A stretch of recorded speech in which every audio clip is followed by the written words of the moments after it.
오늘 저는 이 말씀을 통해서 그날 거기 있던 사람들이라는 제목으로 함께 말씀을 나누겠습니다. 참 비가 오잖아요. 이런 날은 원래 집에 가서 좀 이렇게 편하게 쉬고 이렇게 해야 되는데 저는 그 교육자끼리 예배할 줄 알았습니다. 근데 한 분이 딱 이렇게 계셔서 엄청 많은 영향을. 그래서 이제 아까 기도를 하고 있었는데 또 세기 선생님이 기도를 하는데 그런 부담감을 이렇게 말씀을 통해서 선임 포인트가 되게 해달라고 갑자기 어떻게 부담감이 막 하는데요. 네, 기도를 열심히 했으니까 아마 제가 이렇게 은혜 얻기 전에도 여러분이 은혜 받을 거로 제가 믿고 있습니다. 오늘 말씀의 바울은 지금 예루살렘 성전에 있습니다. 바울이 예루살렘 성전에 있는 이유는 지난주에 요셉 전사님이 설교로부터 같이 생각을 해봐야지 알 수 있습니다.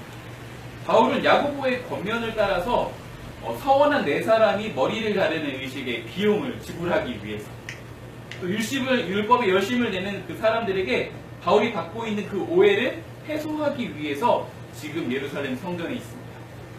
이 바울이 받고 있는 오해는 21장 21절에 보면은 이방에 있는 모든 유대인들에게 모세를 배반하고 아들들에게 할례를 행하지 말고 또 관습을 지키지 않게 하는 그런 가르침을 행했다라는 그런 오해를 받고 있는 것이죠. 야고보는 이제 바울이 율법에 따라 행하는 그런 모습을 모든 사람 앞에서 이렇게 행한다면 그것을 본 사람들의 오해가 자연스럽게 해결될 것이라고 이제 생각을 했습니다. 그리고 그들의 그런 예전에 참여하기 위해서 먼저 성결 예식을 행하여야 했고 그 예식을 행하는 과정 중에 오늘 이래가 되는 그날입니다. 그런데 우리가 말씀을 통해서 잘 보면 우리가 본 것처럼 읽은 것처럼 이 오해가 갈등이 해소되는 것처럼 보이지 않아요. 아니 도리어 심해진 모습, 바울에게 위협을 느낄 만한 어떤 그런 액션들이 보여지고 있습니다. 바울이 겪는 이 어려움의 시작은 오늘 말씀을 통해서 우리가 볼 수 있습니다. 아시아에서 바울을 미리 봤던 그런 유대인들, 아시아에서 온 그 유대인들이 예루살렘 성전에 있는 헬라인, 그 유대 에베소 사람 드로비모를 보게 된 것으로 시작합니다. 29절을 보면 이 사람들은 아시아에서 온 유대인들이고 야고보가 이야기한 율법에 열심을 내던 그런 사람들이었을 것이라고 추정할 수 있습니다. 그 사람들이 바울과 이 드로비모라는 사람이 같이 있는 모습을 이 예루살렘 이 성전, 예루살렘 이 바깥에서 이미 본 것이죠. 그로 인해서 헬라인이 예루살렘 성전으로 이렇게 있는 모습을 봤을 때 저 사람을 데리고 온 사람은 틀림없이 바울이다 라는 확신이 그들 가운데 있었습니다. 그리고 그렇게 판단한 그 사람들은 전부터 이제 눈에 가시 같은 바울을 이번 기회에 좀 해소하고 싶었습니다. 모세를 배반하고 이스라엘의 율법과 전통을 무시하는 그런 가르침을 행한다.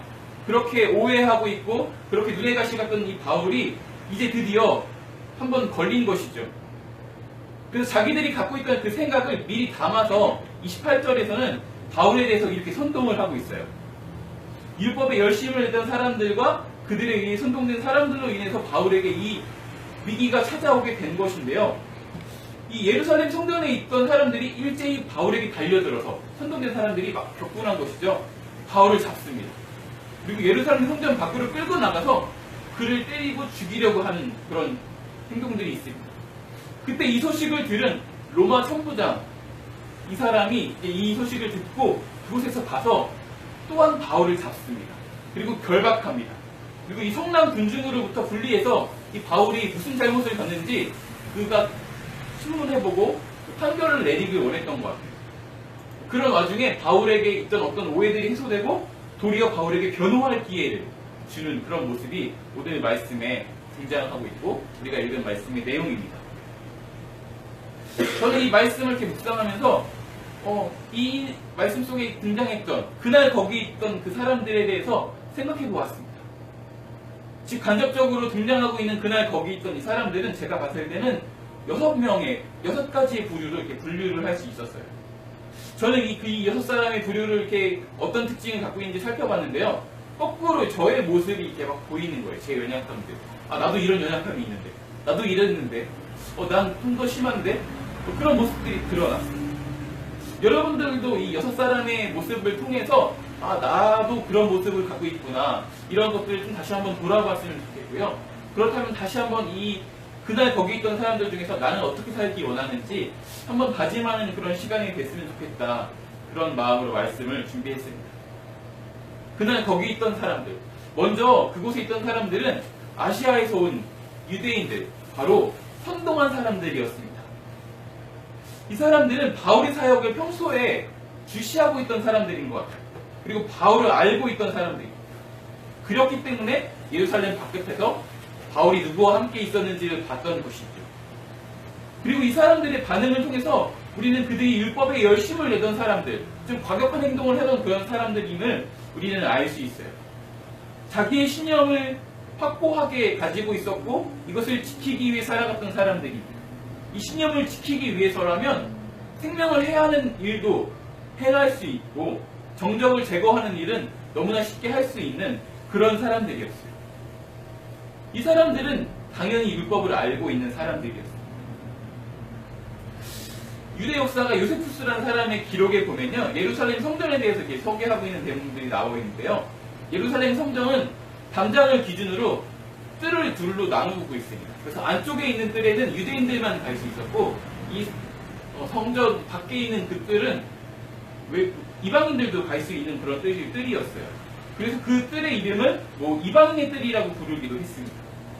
그리고 그 담장에는 이런 문구가 쓰여 있었다고 합니다. 이방인은 안쪽 뜰과 성소 주변의 난관 주변으로 들어올 수 없다. 들어오다가 잡히는 모든 사람들의 죽을 것이다. 이렇게 적혀 있었다고 합니다.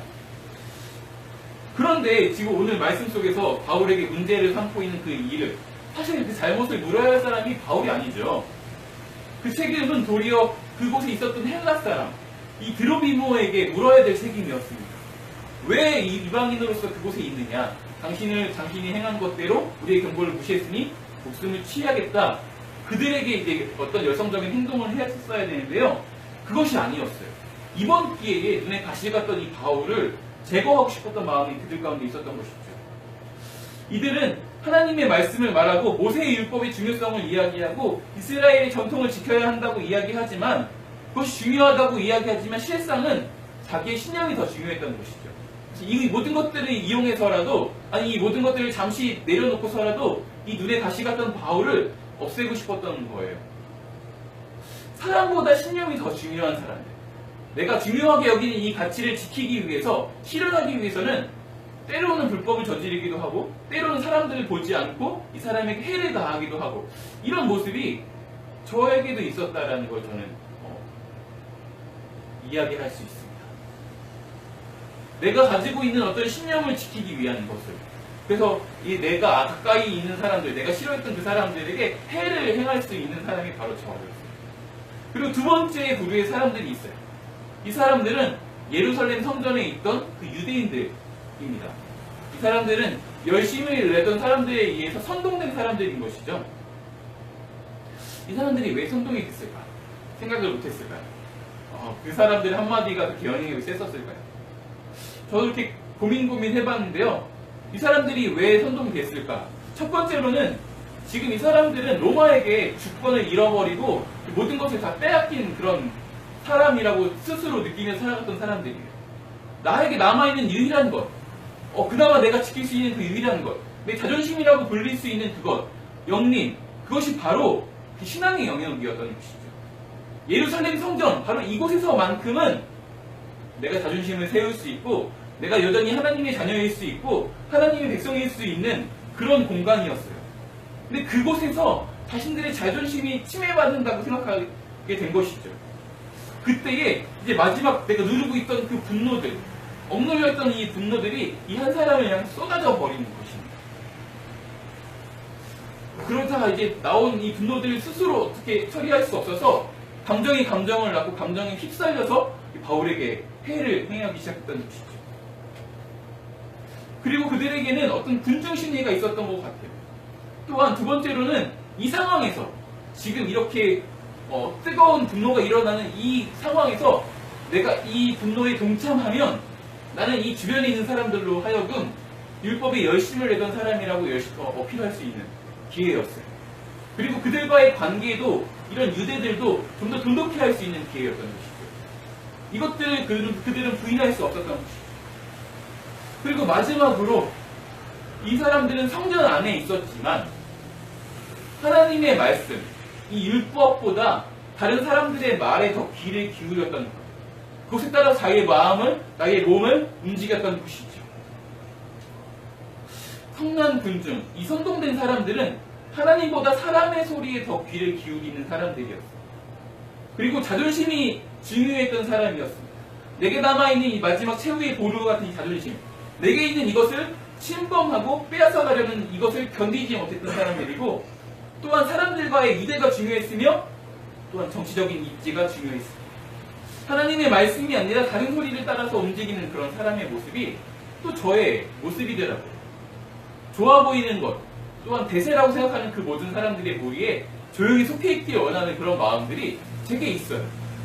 굳이 그곳에서 하나님의 말씀을 이것이니까 그렇게 살면 안 됩니다 라고 모두가 이해할 때 아니요 라고 이렇게 외칠 수 있는 그런 용기와 결단보다는 그곳에 그냥 잇따르고 있으면, 그냥 함께 이렇게 우욱 하고 있으면 좀 더 편안할 수 있는데 그렇게 하고 싶다라는 마음이 제게도 있더라고요. 그래서 저는 이 선동된 사람들이 또한 저의 모습이라고 보여졌어요. 그리고 세 번째, 이 와중에도 은혜를 입은 사람이 있습니다. 바로 이 에베소 사람 드로비모입니다. 이 사람은 이제 바울의 마지막 여정에 동참해서 사도행전 20장에도 등장을 하고 있는데요. 그때부터 쫓아와서 예루살렘까지 따라왔습니다. 이 사람이 헬라 사람이라 유대인들의 율법을 몰라서 그곳에 있었던 것인지, 아니면은 바울을 좀 너무 사랑하고 걱정하는 마음에 조금 더 가까이 있고 싶은 마음에 나도 모르게 성전 안쪽으로 다가가게 된 것인지는 알 수 없어요. 하지만 성전에 들어갔고 그것이 유대인에 의해서 복격된 상황입니다. 앞서 이야기한 것을 근거로 들면 이제는 목숨을 잃을 수 있는 상황이에요. 성난 군중이 막 일어났을 때 저 군중의 분노가 조금 뒤면 나에게도 오지 않을까 이렇게 두려워하고 있을지도 모르겠습니다. 그런데 신기하게, 너무 신기하게 어떤 유대인들도 이 사람에게 죄를 묻지 않습니다. 왜 그곳에 있었는지 이유를 묻지 않아요. 어떤 해코지도 하지 않습니다. 바울과 동행했지만 동시에 성령이 앞서서 바울이 겪을 일을 보이면서 그 행했던 한 걸음 한 걸음에 성령과 함께 했던 여정이기 때문에 우리는 이 사람이 지금 안전한 것이 우연이라고 믿지 않습니다. 하나님의 은혜라고 믿고 성령의 보호하심이라고 믿고 있습니다. 하나님과 동행한 사람들은 틀림없이 이와 같이 하나님의 은혜를, 그의 구원을 경험하게 됩니다. 폭풍 속에서도 안전한 것들을 경험할 수 있게 되는 것이죠. 그리고 저는 또 이 사람의 모습을 통해서 바울이 지금 유대인에 의해서 잡혔지만, 천부장에 의해서 잡혔지만, 결박됐지만 이것 또한 하나님이 허락하신 일이었기 때문에 가능한 일임을 또한 반대적으로 바라볼 수 있었습니다. 폭풍 속에서도 이 사람을 지킬 수 있는 하나님이셨으면 바울도 능히 그곳에서 건질 수 있는 하나님이셨죠. 하지만 하나님께서 하나님의 뜻이 이루어질 것을 허락하셨기 때문에 지금 바울이 잡혔고 매인 것이죠. 범죄하였지만, 잘못하였지만 그 가운데 하나님에 대한 그 은혜를 입은 사람, 하나님의 그 구원을 경험한 사람이 바로 저의 모습이었고, 또한 오늘 말씀 속에 등장하고 있는 드로비모의 모습이었습니다. 또한 오늘 말씀 속에 등장하고 있는 또 다른 무리가 있어요. 직접적으로 등장하고 있지는 않지만 바로 예루살렘 교회의 성도들입니다. 그리고 바울과 동행한 서원했던 그 네 사람이 바로 오늘 말씀 속에서 간접적으로 드러나고 있는 사람입니다. 우리는 야고보의 소개를 통해서 이 사람들이 예수님을 믿는 사람이라는 걸 알 수 있고, 또한 유대인이라는 것을 알 수 있고, 그럼에도 불구하고 율법을 지키고 있던 사람이라는 것을 알 수 있습니다. 그리고 지금도 성전에서 이 율법을 준수하고 있습니다. 물론 부지중에 일어난 일입니다. 너무 순식간에 벌어진 일이지만 이 사람들은 바울을 변호하는 어떤 일도 하지 않습니다. 예전에 자신들의 그 예전 의식에 필요한 비용을 지불하려고 함께 동행한 사람이 바울이고요. 자신들과 가까이 있는 그 예루살렘 성도들은 바울이 가지고 온 그 연보로 인해서 많은 도움을 받았습니다. 그렇다면 마땅히 바울을 위해서 한마디 거둘 수 있었는데, 그들에게 성난 군중이 모였을 때 그들의 앞장서 자신들이 갖고 있는 것은 오해입니다라고 해명할 수도 있었는데 그러지 않아요. 그들은 아직 머리를 자르지 않았기에 서원하는 그 마무리 의식을 진행하는 중에 있었을 것이라고 우리는 알 수 있어요. 그래서 아마 어디든 휩쓸리고 싶지 않다, 부정을 타고 싶지 않다라고 생각했을 수 있습니다. 또 예수님을 믿지만 율법을 준수하고 있는 신앙인이었기 때문에, 그리고 지금도 율법을 준수하고 있었기 때문에 이방인에게 구원에 있다라고 증언하기 위해서 예루살렘 공의회에서 열변을 통했던 그 바울의 모습을, 그렇게 많은 영향을 해냈던 그 바울을 눈에 가시처럼, 그리고 별로 좋아하지 않는 모습으로, 탐탁치 않은 모습으로 바라봤을지도 모르겠습니다. 그래서 그 사람들이 입을 다물고 있었을지도 모르겠어요. 그래도 예수님을 믿는 사람이라면, 안식일의 주인이 바로 예수님이라는 것을 인정하는 사람들이라면 율법의 본질이 사랑이라는 것을 또한 기억했을 것입니다. 그럼에도 불구하고 형식에 매여서, 지금 내가 하고 있는 의식에 매여서, 내가 살아오고 있던 그 관습에 매여서 바울을 변호하지 않았다는 것이죠. 저도 이런 모습이 참 많이 있어요. 일을 하다가 일이 너무 중요해서, 절차가 너무 중요해서 정작 함께 일하고 있는 사람을 보지 못할 때가 참 많이 있는 것이죠. 일이 진행되는 것이 중요하고 이것이 해결되는 것이 중요할 때가 참 많이 있습니다. 진짜 중요한 사람의 마음을 놓치는 경우가 있고요. 이 사람이 어떤 고민을 가지고 있는지 헤아리지 못할 때가 참 많이 있어요. 특별히 저에겐 이런 일이 많아서 저의 참 연약한 부분이기도 합니다. 그리고 오늘 또한 말씀 속에는 천부장이 등장하고 있습니다. 이 천부장은 바울을 잡아서 두세 사슬로 결박합니다. 하나님의 말씀이 지금 천부장을 통해서 성취되는 것이죠. 바울은 이미 알고 있었지요. 예루살렘에 들어오게 되면 결박당하게 될 것이라는 것을 이미 들었습니다.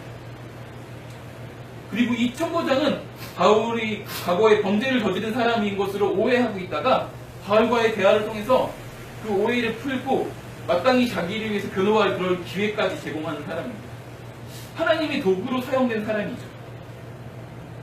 그리고 누가에 의해서 의도적으로 사용된 사람인 것 같아요. 유대인들과 대조되는 개념이에요. 왜냐면요, 유대인들도 천부장도 바울을 잡아라는 동일한 단어, 동일한 표현을 사용하고 있지만 그 목적과 그 결과가 달라졌기 때문이죠.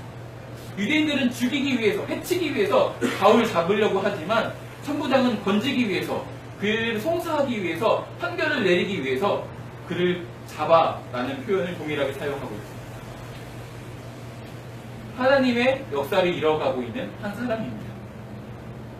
우리는 많은 설교를 통해서, 또한 이번 주 주일의 설교를 통해서도 하나님께서 이방 나라를 통해서 하나님의 역사를 이루어 가신다라는 메시지를 잘 알고 있습니다. 그런 내용들을 성경을 통해서 많이 증언하고 있잖아요.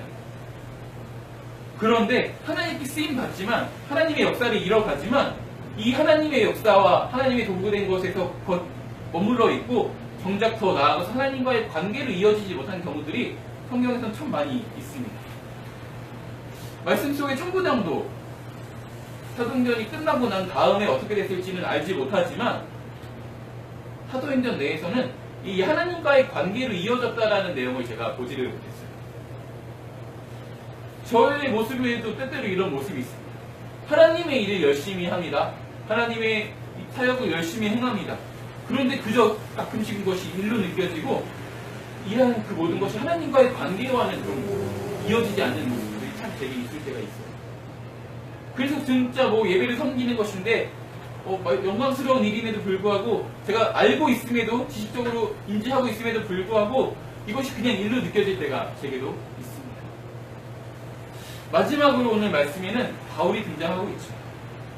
그는 예루살렘에 들어오고 나서 자기의 신념을 세우지 않아요. 그냥 야고보 사도가 권면하는 대로 그의 권면에 따라서 행동하고, 다른 사람들이 오해를 굳이 해결하려는 어떤 분야 지책들을 행하지 않습니다. 왜냐하면 성령을 통해서 이미 자기가 겪을 일을 알고 있었던 사람이기 때문입니다. 끝을 알고 있던 것이죠. 이런 일이 일어날 것이다라는 것을 이미 인지하고 있던 사람인 것입니다. 그는 성령 군중의 폭력적인 행동에, 그리고 자신을 오해하고 있는 그 사람들의 모함 속에서 이 분노와 논리적인 설득으로 그것에 반응하지 않았어요. 도리어 자기가 만난 예수 그리스도를 증언해야겠다라고 생각하고 있었던 것 같아요. 우리는 22장을 통해서 그가 증언하는 그 내용을 통해서 지금 그가 어떤 생각을 하고 있는지를 알 수 있습니다. 이것을 통해서 우리는 지금 바울이 성난 군중의 모함 속에 있지만, 폭력적인 행동 속에 있지만, 억울하게 묶여있고 지금 끌려가고 있지만 예수 그리스도의 마음을 느끼고 있었음을 우리는 묵상할 수 있습니다. 우리가 바울의 삶을 돌아봤을 때 그는 또 한 명의 성난 군중이었어요. 스데반에게 돌을 던지는 현장에 있었고요. 그에게 돌을 던지는 것이 당연하다고 생각했던 한 사람이었고요. 그리고 자기의 신념을 위해서 그리스도인들이 핍박하고 잡는 일에 열심을 끈 사람이었습니다. 그러나 예수님을 만남으로 그의 인생이 변했음을 우리는 지금까지 살펴본 사도행전을 통해서 기억합니다. 스데반의 자리, 자기가 핍박했던 잡았던 그리스도인들의 자리, 그리고 예수님의 자리에 지금 그가 서 있습니다. 그리고 핍박과 박해의 자리에서 스데반과 그리스도인들과 예수님처럼 하나님과의 관계를 가지고 있었음을 우리는 의심할 여지 없이 믿고 있습니다. 그곳에서 하나님의 나라를 누리고 있었던 것이죠. 이것이 하나님과 만난 사람들이고 하나님과 동행하는 사람이며 하나님에 의해서 살아가는 사람의 모습인 것 같아요. 원수의 목전에서도 이 성난 폭도 같은 이런 군중 앞에서도 모함 속에서도 분노들을 쏟아내는 그런 감정들을 받은 그 와중에서도 하나님의 나라를 느끼고 있는 것이죠. 우리는 지금까지 그날 거기 있던 그 6부류의 사람들의 모습을 살펴봤습니다. 그리고 부끄럽지만 그 모든 사람들의 모습 속에 저의 모습이 있었음을 또한 고백하였습니다. 그날 거기 바로 그들의 삶의 현장, 그것은 바로 오늘 우리들이 살아가고 있는 삶의 현장입니다. 우리들의 삶의 현장에서 우리의 하루를 돌아봤을 때 우리는 어떤 모습으로 살아가고 있었습니까? 아마도 때때로는 선동하는 사람, 때때로는 선동을 당하는 사람, 때때로는 그 와중에 은혜를 받는 사람, 때때로는 하나님의 일을 행하지만 하나님과의 관계없이 그저 일로만 열심히 했던 사람, 때때로는 바울과 같이 그곳에서 하나님의 나라를 하나님과 함께하고 있음을 누렸던 사람으로 살아갔을 바로 저와 여러분입니다. 그렇기 때문에 이 저녁에 빗속에서도 곳을 뚫고 피곤한 몸을 가지고 이곳에 앉아있지 않았습니다. 이곳에서 함께 하나님을 찬양하지 않았나 싶습니다. 우리들이 바라고 있는 모습은 하나님과 함께하고 있는 모습입니다. 우리들이 소망하는 그곳은 아무리 폭풍 같은 그곳에서도 하나님으로 인해서 하나님의 나라를 누리는 그런 모습입니다. 그런데 내 맘 같지가 않죠. 모든 상황에 반응하는 모습이 나도 모르게 그렇게 반응하고 있는 모습을 뒤를 돌아봐야지만 깨닫는 것이 또한 우리들의 연약함입니다. 이 저녁에 말씀 속에서 인간 두 사람들의 모습을 통해서 어떤 한 사람의 모습도 우리가 비난할 수 없는 바로 나였음을 또한 돌아보게 됩니다. 그리고 또한 소망합니다. 이 모든 것을 바꿀 수 있는 그 만남이 있었습니다. 이 저녁에 그 만남으로 인해서 우리가 다시 한번 있는 모습 그대로, 우리가 흔들리는 그 모습 그대로 이곳에서 왔지만 하나님과 만남으로 다시금 이곳에서 내 삶의 자리에서 하나님의 나라를 누릴 수 있음을 우리는 또한 소망합니다. 그래서 이 저녁에 이 한 가지 소망을 가지고 함께 기도함으로 우리들의 마음을 돌아봤으면 좋겠습니다.